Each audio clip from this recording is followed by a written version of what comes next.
Hello, Waterford Wesleyan Church Online. My name is Pastor Matt. I'm the assistant pastor here at Waterford Wesleyan Church, and I just have one quick announcement before we get into today's message, and it's this. I just want to make sure that you guys know about our website, waterfordwc.com. Again, that's waterfordwc.com. There you can find all of our videos. There you can find where you can give tithes and offerings. There you can find out about our kids ministry and all sorts of other information, like our text to pray line, where you can text prayer and praise requests directly to Pastor Paul and I, so that we can be with you in prayer or in lifting up God in praises.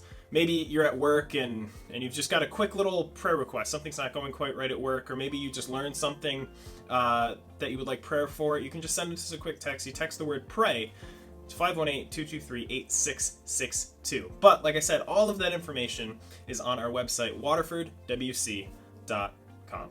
So, with all that out of the way, here's Pastor Paul.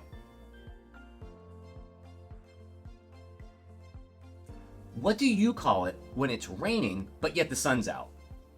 I call it a sun shower. Some people call it pineapple rain. Other people call it the devil's beating his wife. Yeah, I know. That sounds really crazy to many of you, but some of you are going, yeah, that's what my mom used to call it. But either way, we have different names for what we call things. Or what do you call those things you put on your feet when you go for a run? Some people call them athletic shoes, other people call them sneakers, and other people call them tennis shoes.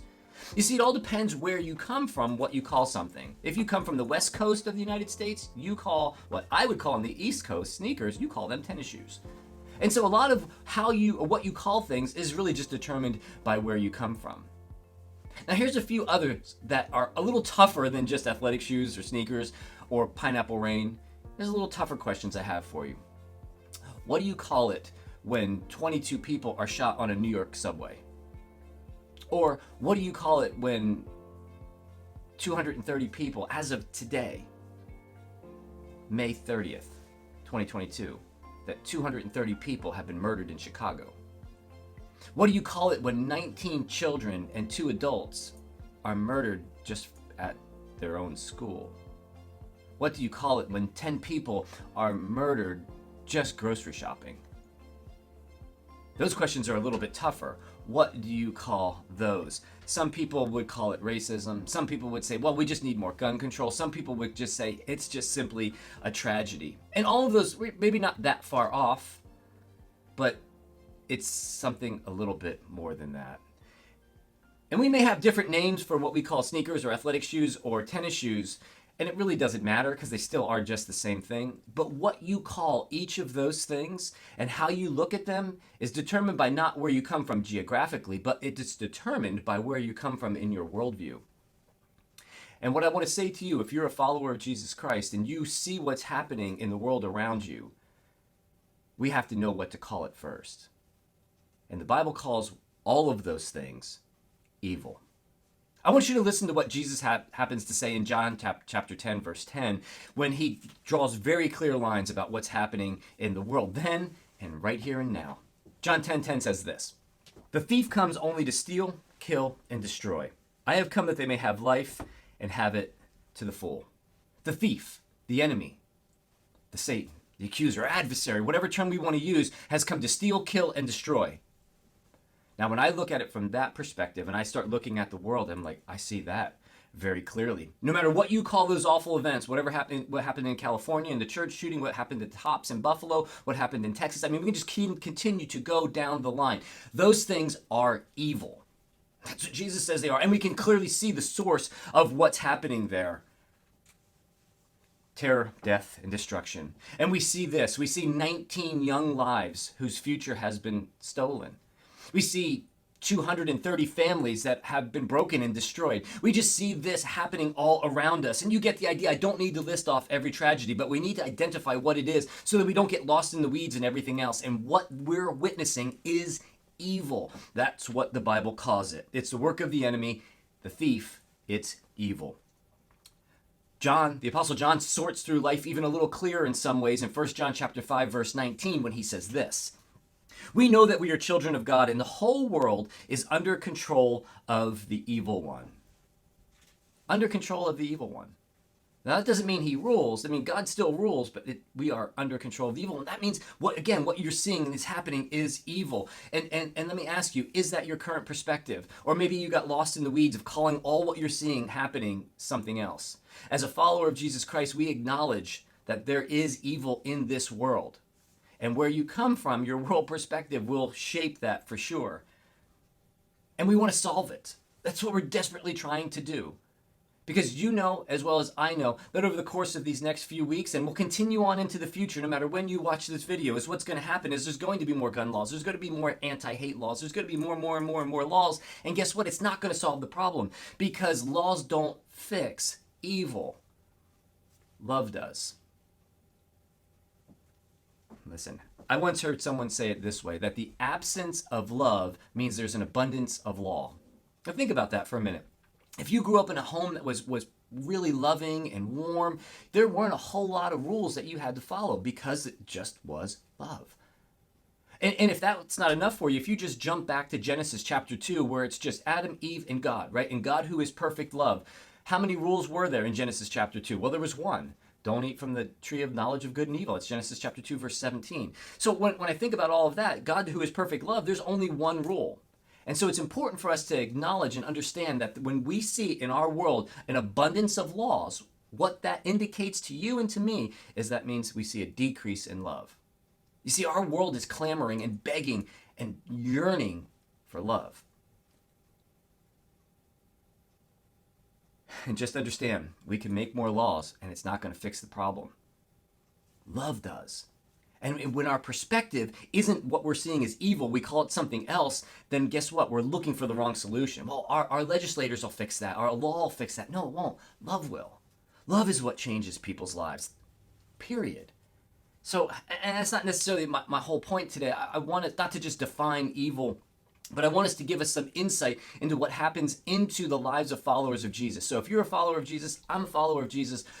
What is it that Scripture tells us when we're living in this world that is this broken? What are you and I supposed to do? In the midst of a world that is under the influence of the evil one, let's go back to John 10:10. Jesus says, I have come that they may have life and have it to the full. That you and I are to live lives and live it to the fullest. And as followers of Jesus Christ, John tells us in 1 John chapter 5, verse 19, that we're children of God. And so no matter what is happening in this world, that you know this, you are living life to the full and that you belong to God who is love. So no matter what happens, it is evil and as ugly as it may be, there is something that rests upon you and me as followers of Christ as we approach this world and the brokenness that is happening. In a previous video, we talked about love and the definition of it that the Apostle Paul gives us in 1 Corinthians chapter 13. But today I just wanted to take a quick look at verse 6 as we pull all this together. In 1 Corinthians 13:6, the Apostle Paul tells us this about love. Love does not delight in evil, but rejoices with the truth. You and I do not find solace in evil. We do not find hope in evil. We do not find advantage in evil. We don't even find reason in evil. We don't delight in it. We rejoice with the truth. So what are we to do? Again, call it what it is. We acknowledge it. Evil is evil. That's what you're seeing happening around you. But as a follower of Jesus Christ, me, and I hope you, then what are we supposed to do? We acknowledge that we're children of God and we've come that we have life and life to the full. That is us. That is who we are. So how are we to respond to this world knowing that we have that behind us, that we are to live life to the fullest and we belong to God who is love? I think the Apostle Paul sums it up the best in Romans chapter 12, verse 21, when he says this, do not be overcome by evil, but overcome evil with good. You and I are not to delight in evil. We get that. We're like, okay, cool. But we're to overcome it. How do we overcome it? Well, we've already touched on that. What changes lives is love. What changed your life if you know Christ as Savior, and what changed mine is love.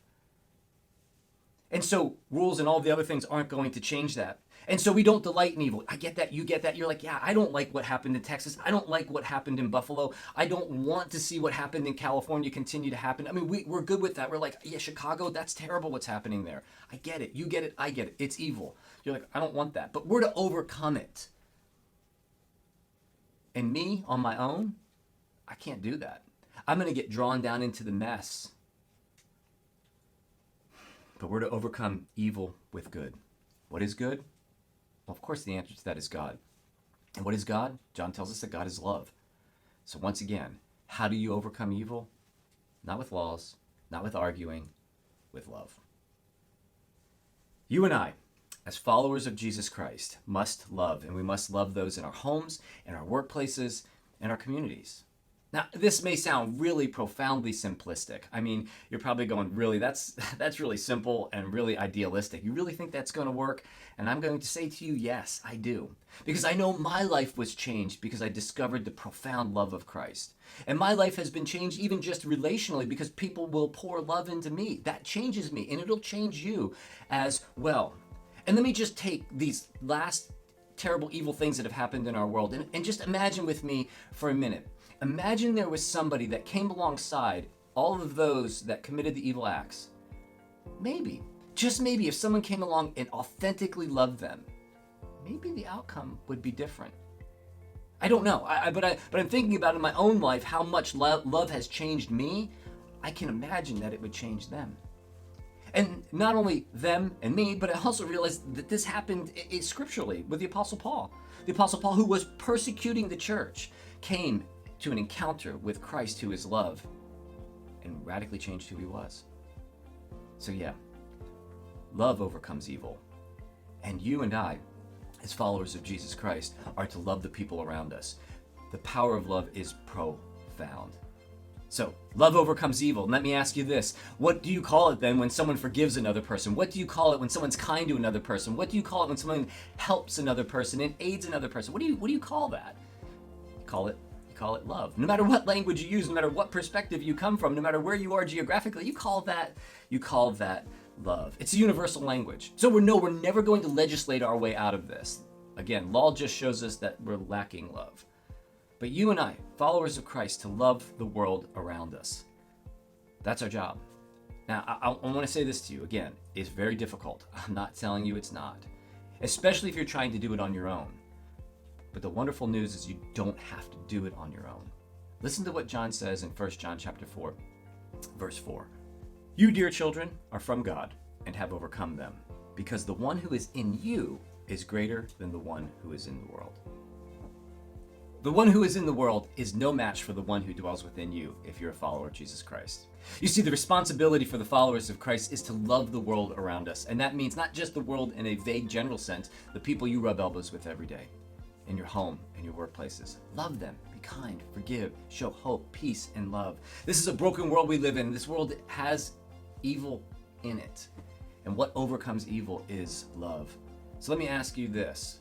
Will you let God use you to bring hope, restoration, and life to the world around you?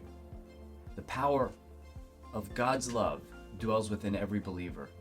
And I want to implore you to stand up today, find somebody, and love them well.